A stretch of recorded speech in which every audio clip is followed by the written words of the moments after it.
আসতে পারি? জি আসেন। জি, আসসালামু আলাইকুম। ওয়ালাইকুম আসসালাম। আমার নাম জলিল। আপনি একটু সুস্থির হয়ে বসেন। আমি থানা থেকে এসেছি। মানে আমি পুলিশ না, আমি নিজে পুলিশ না। অ্যাকচুয়ালি যে জিনিসটা আপনাকে বলতে চাই সেটা হচ্ছে যে আপনার বোন মিথিলা ও তো মানে মেন্টালি খুব শকড আর কি। তো আপনাদের উচিত ওকে সঙ্গ দেওয়া, মানে পারলে ওকে রাতেও একা ঘুমানো মানে ঘুমোতে দেওয়া উচিত না। আর যদি পারেন বাড়ির সবাই মিলে একটু বাইরে থেকে ঘুরে আসেন ওকে নিয়ে। আপনি আপনি আমাকে চিনতে পারেননি? আমি তো আপনাকে ঠিকই চিনেছি। মানে আমি একদিন রাস্তায় আপনাকে এক ভিখিরিকে 500 টাকা দিতে বাধ্য করেছিলাম।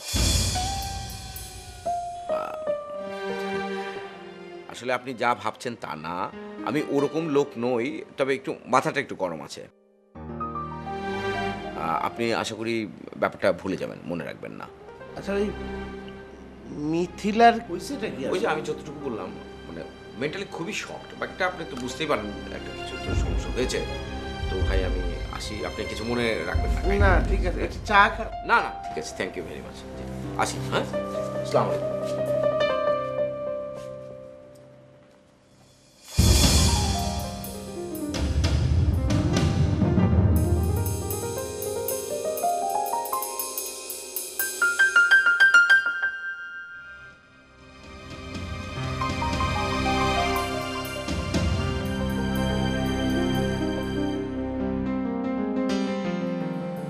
এই শুনছো, মিথিলা তো দরজা বন্ধ করে বসে আছে, কিছুতেই খুলছে না।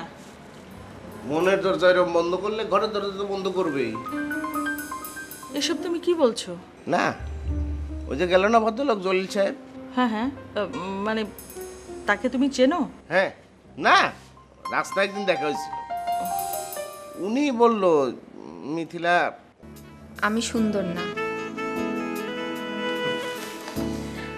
সেদিনের মতো এ নিয়ে বিতর্কে যাব না। আপনার আচরণ বিতর্কিত, বিতর্ক তো হবেই।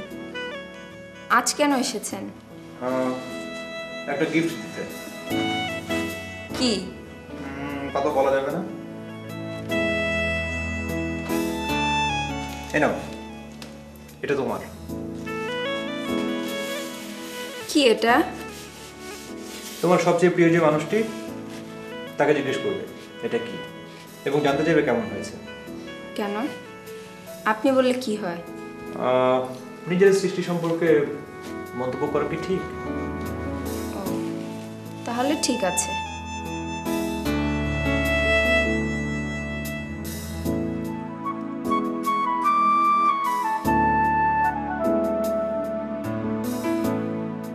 আপু আপনার নাম জানতে চেয়েছে। আজ কিন্তু নাম না বলে যাবেন না। কি হলো, আপনি নেই এখানে?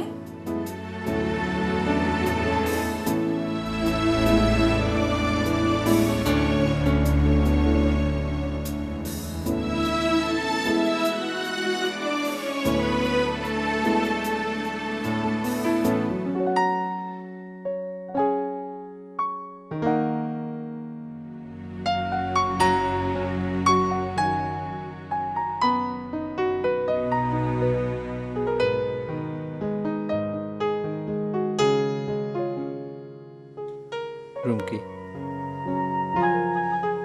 আমি তোমাকে সত্যি সত্যি অনেক বেশি ভালোবেসেছিলাম, কিন্তু তুমি আমায় বুঝলে না। যার অজুহাত দেখিয়ে তুমি আমার ভালোবাসাকে প্রত্যাখ্যান করেছ, আমি তার ভালোবাসা আদায় করে তোমাকে সারা জীবন যন্ত্রণা দেব। তখন বুঝবে ভালোবাসা কাকে বলে।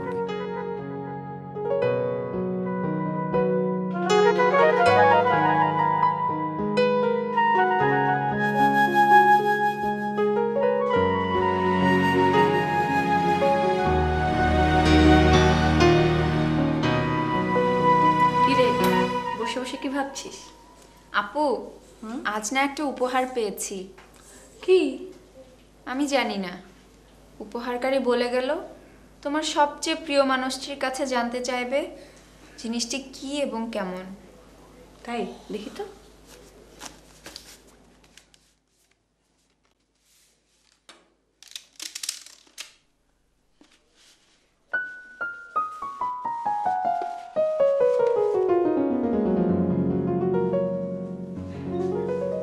Wow, excellent. কি আপু, তোর ছবি কেমন হয়েছে?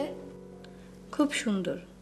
এই ছবিতে শিল্পীর মনের ভাব ফুটে উঠেছে। শিল্পী তার মনের মাধুরী মিশিয়ে রং তুলি দিয়ে তোকে আবিষ্কার করেছে। আমার মনে হয় শিল্পীর মনে তোর বিচরণ অনেক দিনের। মিথ্যা কথা, লোকটাকে আমি সেদিনই জানলাম। হঠাৎ করেই বলল তোমার ছবি আঁকতে এসেছি, আর আজ সেই ছবি দিয়ে গেল। এর চেয়ে বেশি কিছু না। এতদিন জানায়নি তাই জানিসনি, এখন হয়তো জানাতে চায়। কি জানাতে চায়? সেটা তুই তার মুখ থেকে শুনলেই বেশি ভালো লাগবে।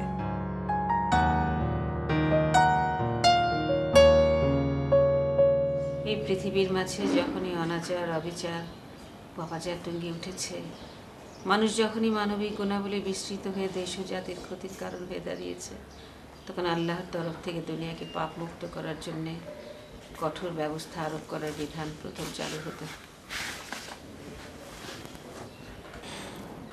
তোমার খোলা আছে? ওরে আল্লাহ রে, দুদিন আইলে ট্রেনটা মনে হয় ফেলই করতাম। আপনি এসে খুব ভালো করেছেন কুদ্দুস ভাই, আমাকে আর ওই বাসায় যেতে হলো না। স্যার, ওই বাসায় যাইতে না হইলেও এই বাসা সাইডে আপনি কোথাও যাইতে পারবেন না। কেন? কেন টানো বুঝি না, ওই ছোট আপার হুকুম।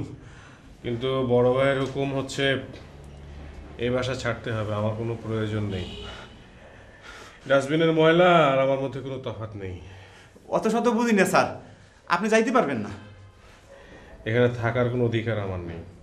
স্যার, ওই বাসায় যাওয়ার অধিকার নাই বুঝলাম, কিন্তু আপনার ইজ্জত লই টানাটানি করবে সেই অধিকারও তো কারণ নাই। আশ্রিতর আবার ইজ্জত, যাদের ইজ্জত থাকে তারা কখনো আশ্রয় প্রার্থনা করে না। স্যার, মোর একটা অনুরোধ রাখেন, এই অপবাদ লইয়া আপনি যাইয়েন না স্যার। আমার অপরাধ কি সেটা তো আমি জানি না। স্যার, এটা তো মুইও জানি না, তো ওই পরিবারের সবাই আপনার অপরাধী বানাইছে। মোর একটা অনুরোধ রাখবেন স্যার, আপনি নিজের নির্দোষ প্রমাণ করিয়া এরপরে যান স্যার। সেটা কি করে সম্ভব? স্যার, নিজে সৎ থাকলে সব কিছু সম্ভব স্যার। স্যার, মোর এই অনুরোধটা রাখেন স্যার।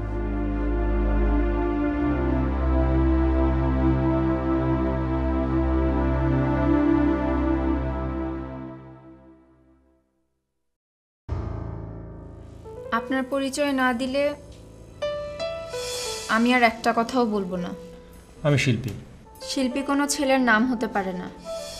প্লিজ আপনার নাম এবং উদ্দেশ্যটা বলুন। আমি রঞ্জু। আর উদ্দেশ্য? ওই যে বললাম, ভালো লাগে। এই ভালো লাগার অর্থ কি?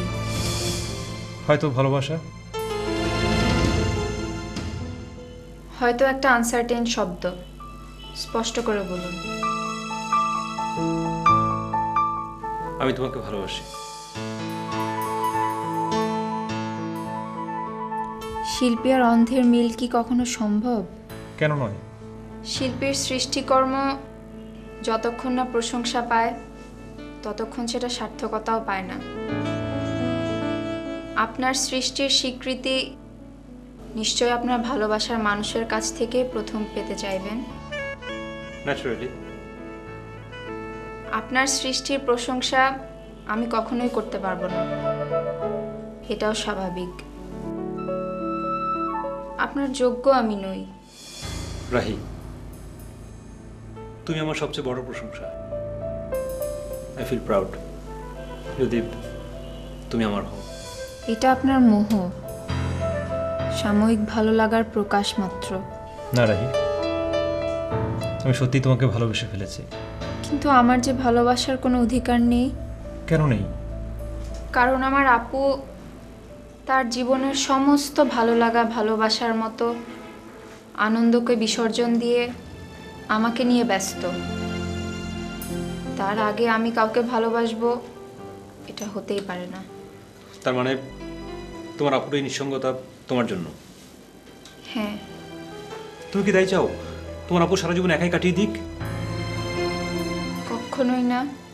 ওয়েল, তাহলে আমি বলবো তোমার কোনো রিলেশনে যাওয়া উচিত।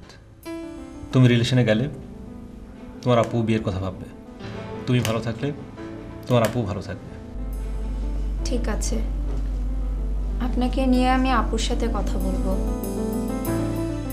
আপু যদি বলে তাহলে আমি আপনাকে, এখন আপনি যান, কাল বিকেলে আবার আসবেন, আপনাকে আমি আপুর সাথে কথা বলিয়ে দেব। আপু খুব ভালো মেয়ে,